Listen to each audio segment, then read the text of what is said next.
So I'd like to ask you a question. What is your biggest expense in life? And I really want you to take a moment to think about it. Is it your house, your car note, your insurance that you have to pay, your bills, your kids? What is your biggest expense? Now, I would dare to tell you, whatever you said, you were incorrect in your assessment. This is why.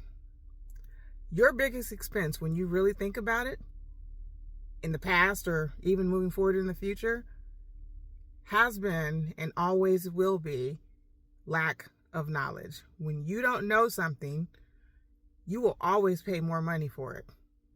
If you don't know that you can get a car for 10% cheaper at another place with a better value, you just spent more money. If you go to a school and they charge you $30,000 for something that you can go to trade school and get, you just spent more money.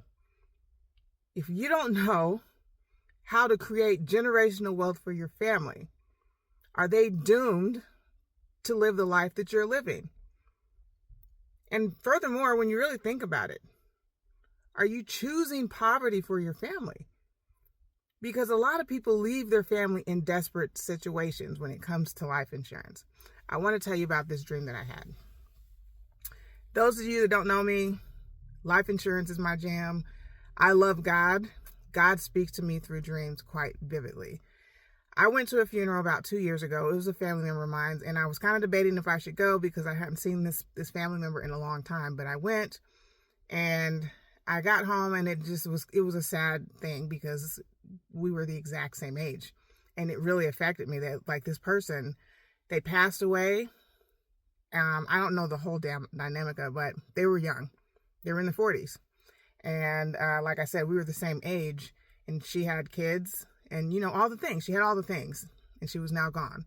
And I could look at her daughter and see she was absolutely devastated. She was devastated. She just lost her mom. So then I had this open vision night, right?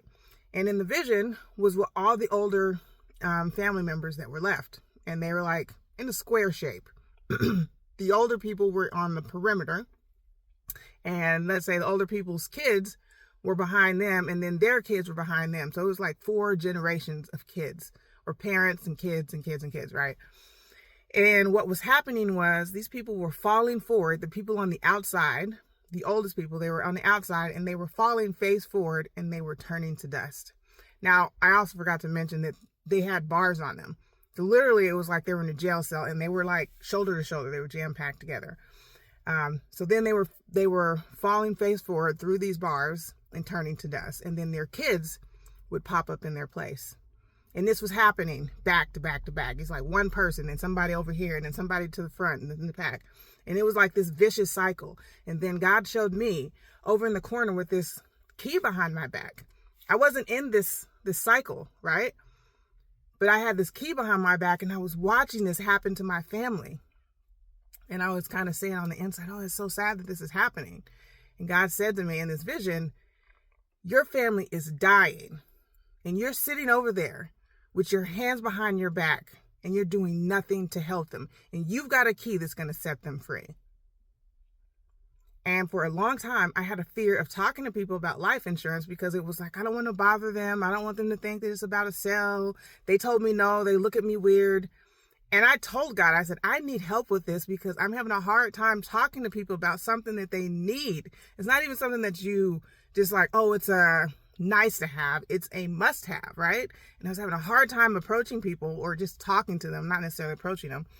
And that day when I had that vision, all my fear was gone because I then understood it's not about the sale, right? It's about how many people can you help get out of that bad situation, because many of them don't even realize it.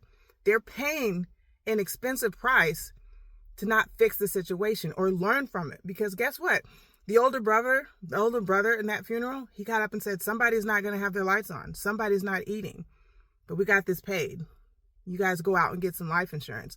That's not the first funeral that he went to that was like that. It wasn't even the second, probably not the third or fourth. But how many times does a person have to experience that before they say, I don't want my kids to go through that? And it's not enough to just say that, right?